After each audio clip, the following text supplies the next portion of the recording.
Hello, my crafty friends. This is Mary. You're watching Cardz TV. I've got a cute little card to show you today. I used George in basic shapes and elegant edges. And for my sentiments, I used Cardz TV Garden Greetings. This is for my inside sentiment, You're Very Sweet.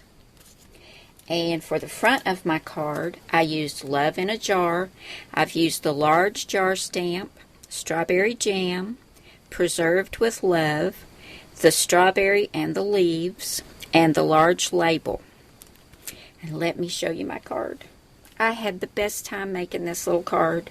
It was so much fun. Now this is a craft card base, 4 1/4 by 5 1/2. I have a brown mat, and this cute little mat with the strawberries and flowers is from Jelly Bean Soup.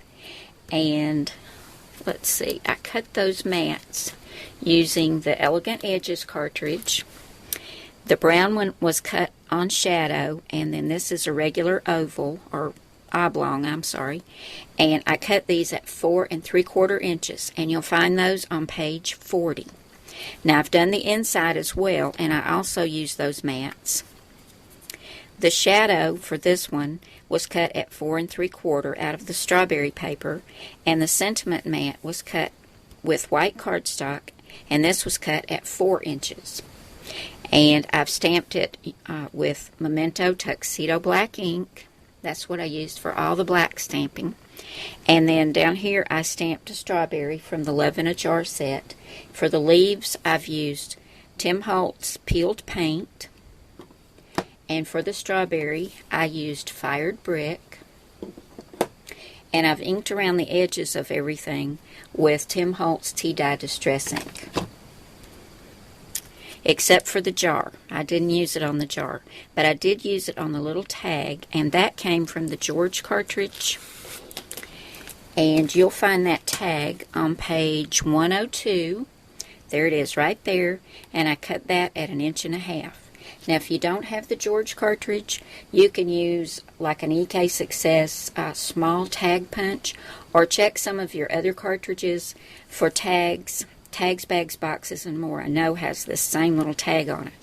But if you ever have trouble finding something that's on a cartridge I'm using and you don't have that cartridge, just go to mycutsearch.com, type in what you're looking for, and it will tell you which Cricut cartridge you can find it in.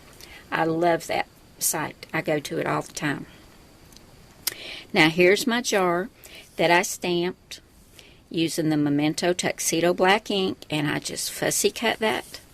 And I've used Copic Cool Gray number 1 to shadow around the edges so that it has that look of glass. And then I used a Bic marker, and this is Tiki Hut Tan, to color the top of my jar. I've got my jar on 2 thicknesses of foam tape, and my little tag has 1 thickness under it, and then the label on the jar, I cut that out as well, and it's on 1 thickness of foam tape. But I love how it turned out, and of course I had to add some little red burgundy buttons in the corner, and this is just some crochet thread that I wrapped around 2 times and just brought some up through this little tag and tied it in a bow.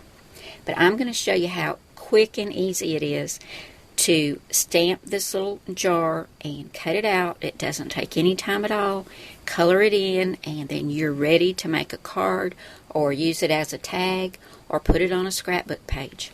So I'm going to get my stamp press over here and my ink, and we're going to stamp a little jar and cut it out. I like to stamp on a mouse pad. You don't have to, but I think you get a better image when you use the stamp pad under your paper.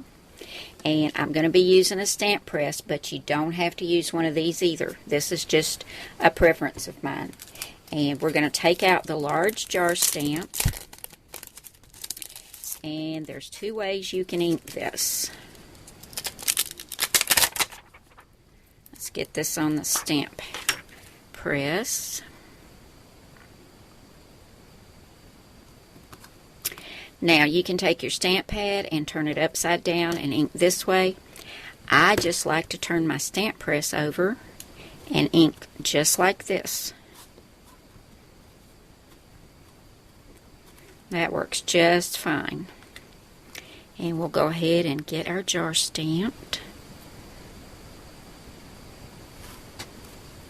There we go. And I'll take a baby wipe and clean that off. And I'm going to go ahead and color the top and do a little bit of that shading.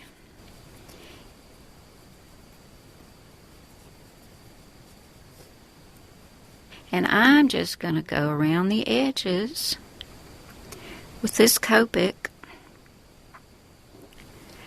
just to make it look like glass. Gives it a little bit of a shadow.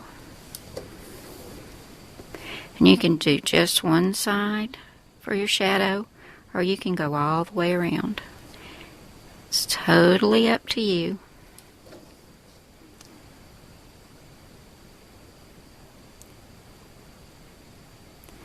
And you can stamp your strawberries in here or cherries from the set. You can use your Cricut to cut out bugs, butterflies, whatever you'd like to put in your jar. Now see, that kind of looks a little bit like glass, doesn't it? Let me zoom in a little bit. Now I'm going to take my Cutter Bee scissors and just cut right along that black line. If you want to, you can leave a little bit of the white edge. It's just up to you. And I've always heard it's better to cut moving the paper rather than your scissors. Now, I go ahead sometimes and leave just little edges there and then come back and clean it up after I've cut the larger jar.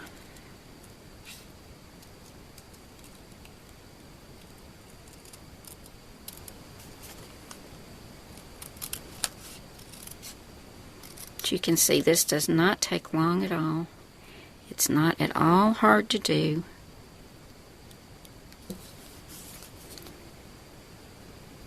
And before you know it, you got a cute little jar.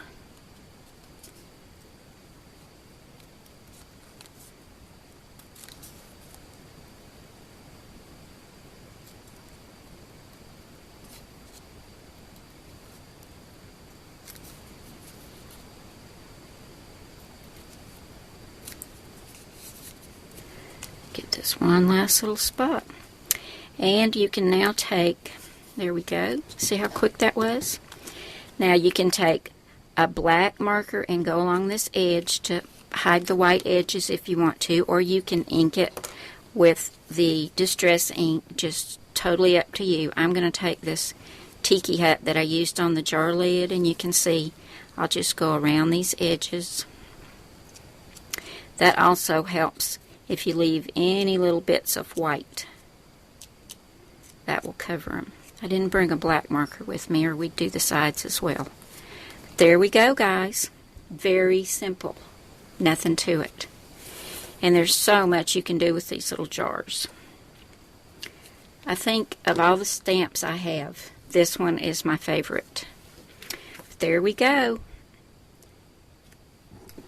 If you get this set, I hope you'll go ahead and use it and see how much fun it is. I just love it. Thanks so much for coming by today, guys. I'll see you again soon, and I'm going to do another jar card. Bye now.